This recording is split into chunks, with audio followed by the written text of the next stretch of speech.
Assalamualaikum warahmatullahi wabarakatuh.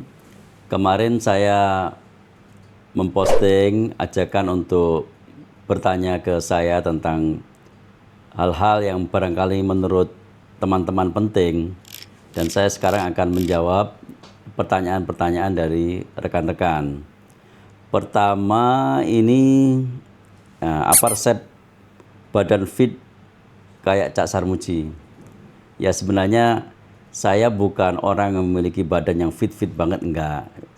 Saya ya kalau capek ya capek saja, tetapi memang karena tugas harus tetap melaksanakan tugas dengan baik.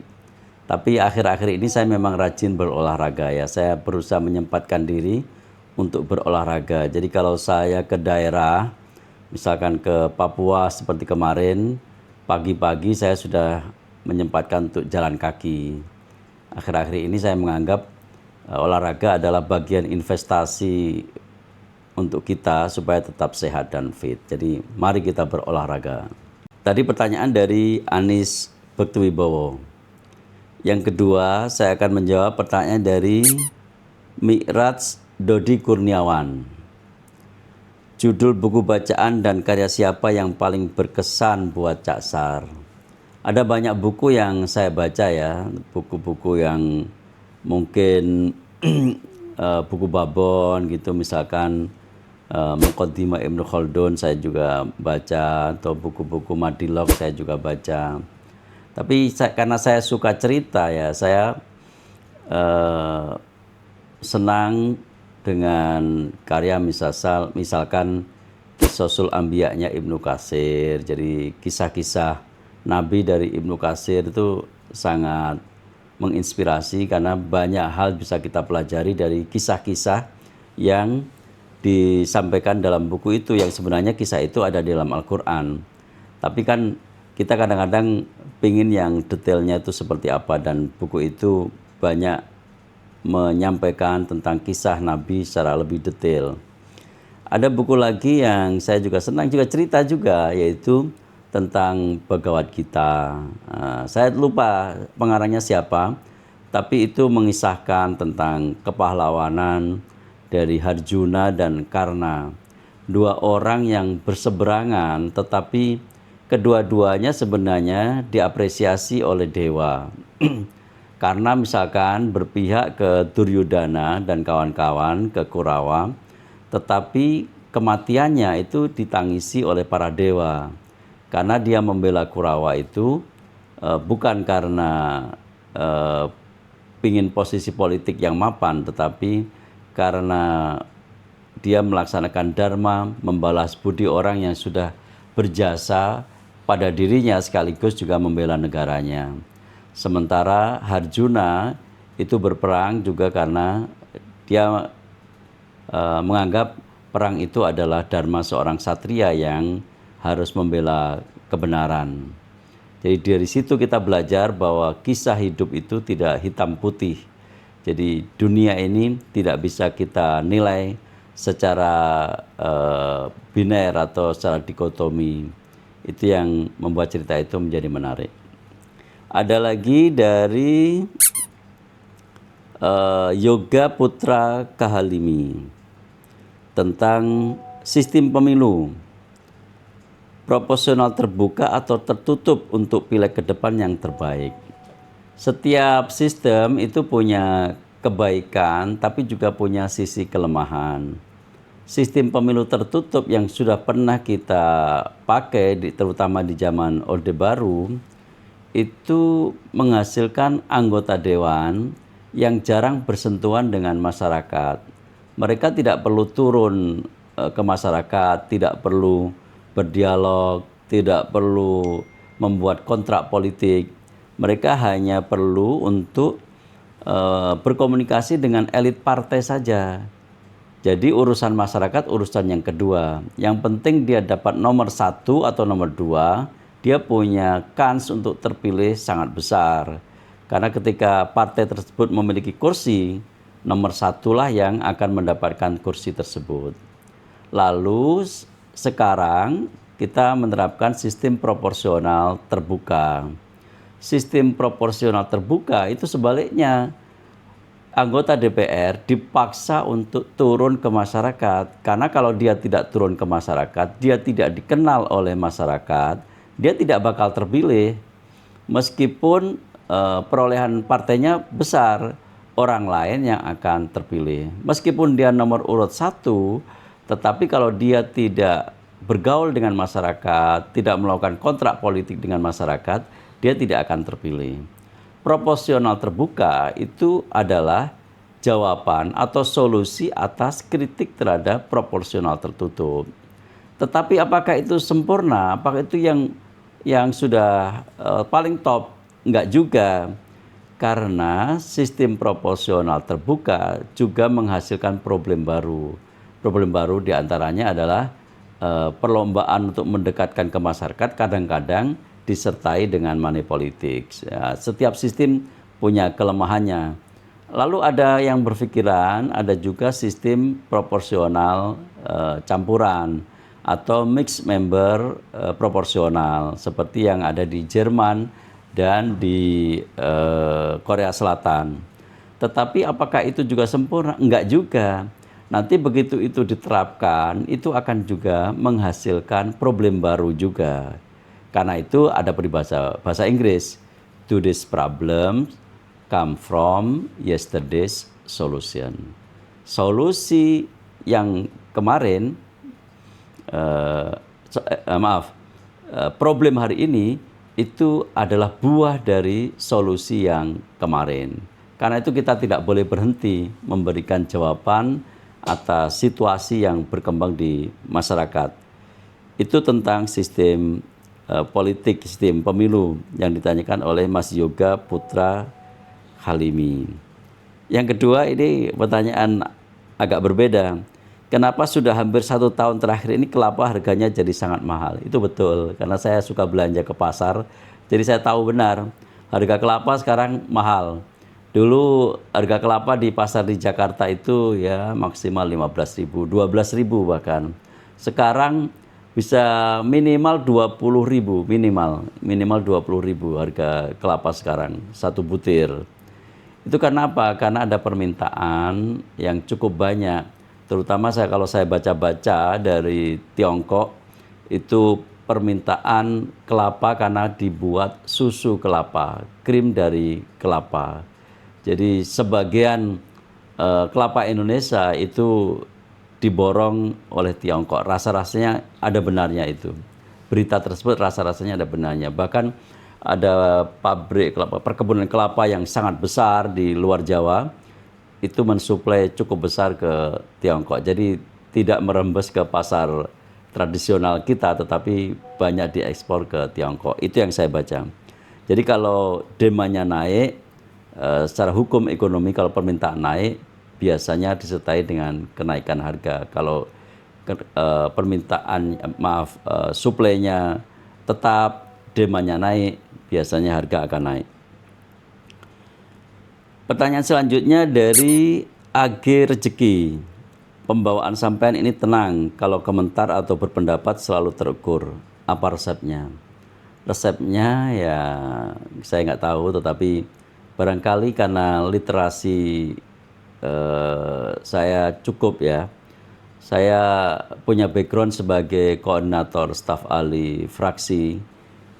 Dulu saya mempelajari semua pendapat mulai A sampai Z, termasuk pandangan fraksi pasti melewati saya waktu itu. Karena saya lebih punya literasi tentang kebijakan publik utamanya di DPR. Mungkin itu yang menjadikan saya lebih tenang dalam menanggapi atau berpendapat.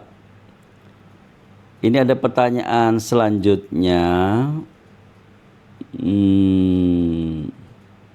dari Mas Dimas Priyo. Pertanyaannya agak panjang.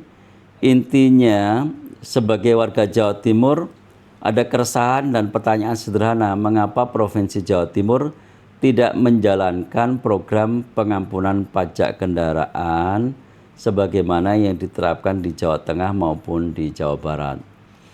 Ini memang perlu kajian ya, dan setiap kebijakan tadi saya sampaikan pasti ada plus dan minusnya. Pengampunan pajak kendaraan itu baiknya ya masyarakat akan lebih diringankan, terutama mereka yang menunggak pajak. Tetapi ada sisi kelemahannya, yaitu sisi kelemahannya adalah itu berarti ada disinsentif terhadap mereka yang selama ini jujur, teratur membayar pajak kendaraan. Mereka gelo jadinya, loh kenapa kok yang diberikan insentif justru orang yang tidak membayar pajak? Kenapa yang membayar pajak justru tidak diberikan insentif? Tetapi sekali lagi, setiap kebijakan ada plus dan minusnya. Mungkin Jawa Timur melihat dari sisi yang lain, Jawa Barat dan Jawa Tengah melihat dari sisi yang lain. Pertanyaan berikutnya dari Nitema Daily. Ini pertanyaannya agak panjang juga ini. Ada persimpangan penting katanya antara mempertahankan tradisi politik yang mapan atau melakukan lompatan pembaharuan yang lebih progresif. Apakah Golkar akan mengedepankan transformasi kaderisasi, pembenahan internal, serta penguatan basis akar rumput atau justru fokus pada konsolidasi elit dan posisi strategis dalam koalisi nasional? Ini pertanyaan yang harus dijawab dengan benar, karena ini pertanyaan kalau nggak benar jawabnya ini bisa dilematis, ini bisa membawa posisi yang dilematis. Sebenarnya dua-duanya kita lakukan ya.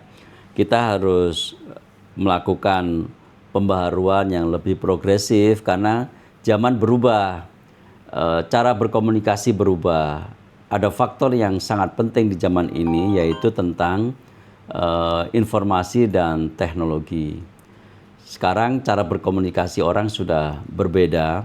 Dulu mengumpulkan orang itu gampang, terutama Golkar zaman Orde Baru terlalu gampang mengumpulkan orang.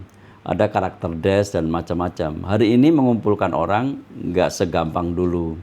Orang sekarang dikumpulin sudah berharap wah nanti pulangnya dikasih transportasi apa enggak dan sebagainya. Karena itu kita perlu melakukan perubahan, bukan hanya perubahan yang kecil, tetapi kalau saya justru perlu melakukan revolusi komunikasi. Termasuk tadi ada pertanyaan tentang kaderisasi, tentang anak muda, itu bisa diselesaikan salah satunya melalui revolusi komunikasi. Perkaderan misalkan tidak harus perkaderan dalam konteks seperti dulu, kumpul lalu 1 minggu kita belajar di situ, tidak harus seperti itu. Dengan informasi dan teknologi, modul-modul bisa disebarkan secara digital. Pertemuan bisa dilakukan secara Zoom, mungkin bisa dipotong-potong atau disederhanakan materi-materi pelatihannya, sehingga orang yang tidak memiliki waktu yang cukup bisa ikut dalam proses kaderisasi. Bahkan orang tidak harus berkumpul dalam satu forum, tetapi melalui HP masing-masing bisa menikmati materi-materi yang sudah disederhanakan secara digital. Lalu ada pertanyaan lagi tentang bagaimana kalau kita mau daftar Golkar, kalau mau daftar sebagai anggota Golkar, sebaiknya ke kantor DPD Partai Golkar setempat. Bisa juga melalui akun resmi di masing-masing media sosial. Insya Allah semua DPD Partai Golkar Kabupaten Kota sudah memiliki akun media sosial, sehingga bisa DM ke situ. Ada memang proses pendaftaran melalui EKTA, melalui EKTA, tetapi ada kelemahannya waktu itu kadang-kadang ada yang nyalahgunakan juga. Fotonya bukan foto dirinya, fotonya kadang-kadang kaleng biskuit dan sebagainya. Ini lagi kita lakukan pembenahan. Kita bisa melakukan pendaftarannya secara online KTA-nya juga KTA digital, tetapi terverifikasi melalui DPD Kabupaten Kota setempat. Pertanyaan dari Yanuar Oki. Bagaimana caranya masyarakat bisa bertemu dengan perwakilan rakyat jika mau menyampaikan unek-uneknya? Bisa menyampaikan surat ke fraksi. Kami sering sekali menerima perwakilan masyarakat. Kapan hari bahkan Ariel, lalu siapa namanya yang Ariel dan kawan-kawan lah pokoknya, Arman Maulana dan kawan-kawan juga menyampaikan, Piu juga menyampaikan, meskipun Piu dan Ariel serta Arman tidak dalam satu koalisi, maaf kalau kita sebut koalisi, masing-masing ada sisi-sisi tertentu yang dikemukakan, tapi kedua-duanya kami terima di hari yang berbeda. Siapapun bisa menyampaikan aspirasi masyarakat, menyampaikan ke kita melalui surat, nanti insya Allah akan kita tanggapi. Ada pertanyaan ringan ini, apakah tahun depan ada mudik gratis? Insya Allah Golkar akan menyelenggarakan mudik gratis waktu hari raya nanti. Kita tunggu infonya saja, nanti kami akan infokan kepada masyarakat tentang mudik gratis, tapi itu adalah tradisi tahunan yang sudah kami selenggarakan bertahun-tahun. Terima kasih atas pertanyaannya. Saya senang bisa menjawab pertanyaan teman-teman. Mudah-mudahan ini menjadi sarana komunikasi yang baik. Assalamualaikum warahmatullahi wabarakatuh.